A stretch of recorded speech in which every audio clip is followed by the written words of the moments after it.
দেখুন বন্ধুরা, গোপাল ভাঁড়ের পেটটা কত বড়, ওরে বাবারে। উফ, উঠে বসলো কেন? কি ফ্যাপসা ঘুম লেগে গেল? গরম রে বাবা। মনে হচ্ছে কি করবে এখন? জ্বলন্ত উনুনের মধ্যে শুয়ে আছে।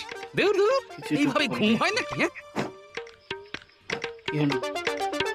জল খাবে? মনে হচ্ছে জল খাবে।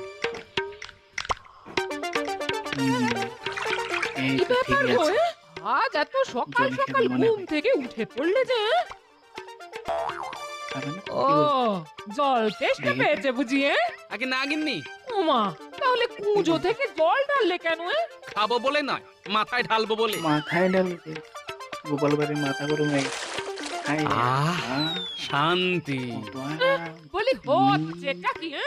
ঠান্ডা করছি গিন্নি, মাথা ঠান্ডা করছি। আহারে, এই জল মাথা গরম আনতে হয়ে গেছে। আমাকে রোজ 2 মাইল করে মানুষের পথ পেট গরম হয়, চোখ গোপাল ভাঁড়ের কাঁধে মাথা করে গরম হয়ে গেছে। হাঁটতে হয় আর তুমি কিনা সেই জল কত দূর মাথায় থেকে ঢেলে আনতে হয়? বাহ,